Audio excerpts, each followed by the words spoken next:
So I'm sitting here today and I'm loving on Pig Trudy. Everyone loves Pig Trudy. And she's come to the fence and she's asking for breakfast. That's what she wants. She's come, it's early, y'all. You can still see the sun is barely coming over the top of the barn dominium. You can see the sun over here barely clearing the top of the barn dominium. And all of the babies have kind of, well, you can see Brady's over there just sitting there staring at me. And yeah, nothing to really see here except for it's early. And Pig Trudy and all the babies are hoping that Dad will at some point bring out some breakfast. And yes, I will do that. I'm going to go get some corn or something or another and spread it around. And that right there should make everybody happy.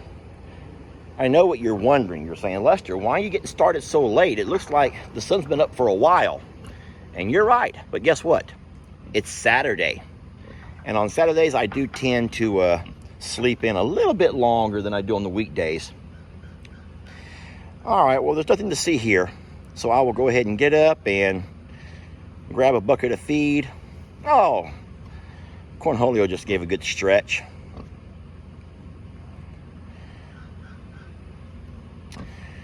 All right, well, this may be a first where I have nothing to say. Except Trudy's hungry. I'm sure all these babies hanging around are hoping that Daddy will at some point bring out the corn. Oh, okay, well, here's something we can talk about. Cornholio. Look how he's giving Jan a little bit of space today. Look how Cornholio has decided to give Jan a little bit of space. Yeah, he's upset with Jan. You know, she's been doing all that flirty stuff with Carl. And I think most of us men would agree that enough is enough. You know, it's one thing for someone to be crushing on our woman, or it's one thing for our women to have a crush with someone that's seen on TV. I don't mind at all if my woman has a crush on, you know, one of the James Bonds, or William Wallace from Braveheart, or Tom Cruise. I don't care if they have a crush. All right, Cornholio. He's like, I'm not doing it. I will not allow any Jan to crush on anybody. Not gonna do it. All right, Cornholio, your point's taken. All right, folks, nothing to see here.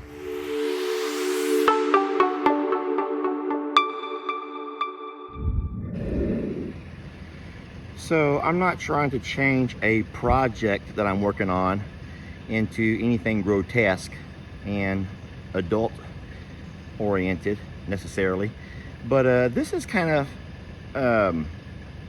I don't want to say bothersome, because there's nothing bothersome about this at all, but I'll tell you what, a lot of people have been asking about Annie and wondering if she is in fact pregnant from the last time you saw her and Ernie playing around like this. And so we haven't seen Ernie show any interest in Annie whatsoever since back then. We also haven't really noticed Annie getting any bigger around the belly since then. And so today to come out and see Ernie and Annie in this compromising position sort of makes me wonder if she did not take the first time, if you know what I mean. And so she's come into heat a second time, and Ernie is going to give it another shot. And so we don't really have to sit here and watch this necessarily, but this should answer a lot of questions, because I don't think that in the animal kingdom, I think that once an animal has been bred, I don't think that they continue to come in heat. Well, duh. Yeah, well, duh. I don't know, sometimes. Anyway, so I will continue the video just for the purposes of teaching the mating practices of the alpaca. It is the most, I'll say this the right way. I'm gonna try to get to a certain different position. I feel like the sun coming over the top of the barn dominium is making it a little bit difficult to see.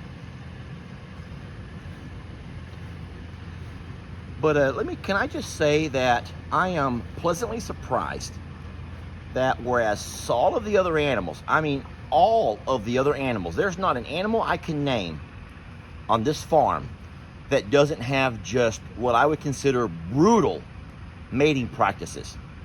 But these alpaca, I kid you not, I think that Ernie has been watching a little bit too much of those love movies, love stories, maybe those daytime TV shows that some of you folks watch, and he's learned from what he's seen on TV.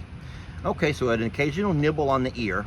Okay, little different shades of gray, folks, different shades of gray, as they would refer.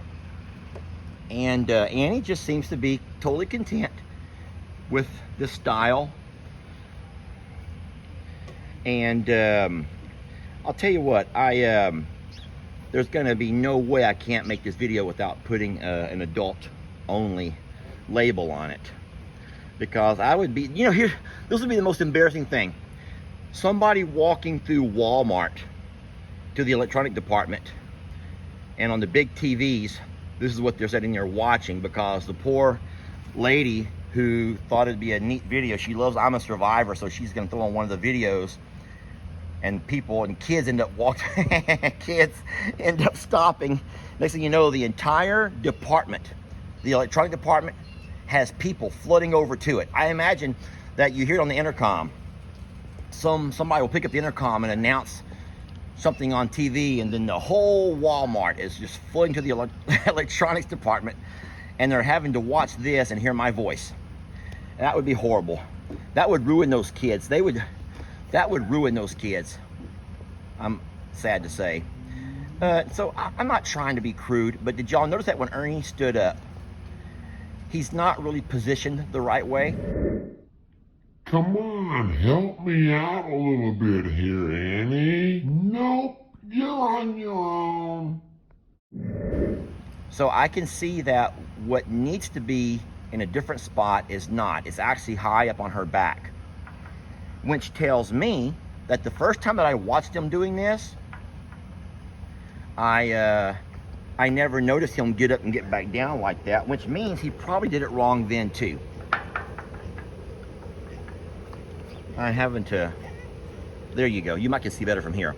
So Ernie knows that something's not right. He just doesn't know what is not right. And Annie's trying to be the lady. She's trying to be she's trying to be a lady. And she knows that what's happening needs to be done. She just doesn't understand why he can't do it right. I'm kidding. This is cute because if you think about it, these are both young lovebirds who were experimenting with each other first time, and that is very rare. Does that ever happen with humans?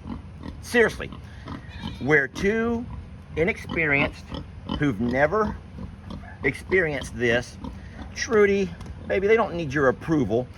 Maybe she's trying to coach Annie to help out a little bit.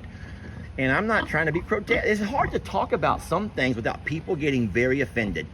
But Annie could do something to help him along a little bit. I'm sure you know what I mean. Without me having to say it, Annie could do something to help him along a little bit. And she's not, which means that, hey, like I said, Annie and Ernie are both, they're first timers, y'all. They're first timers. It feels like the first time. It feels like the very first time. Cornholio likes the song. It feels like the first time. It feels like the very first time. I don't know any of the other words here. If anyone knows the other words, feel free to sing along. And I hope this song is stuck in your head the rest of the day. I do. Whenever I have to sing, even though I don't sing well, I hope that my song gets stuck in your head and you walk around the entire day humming it or singing it or whistling it right along with me.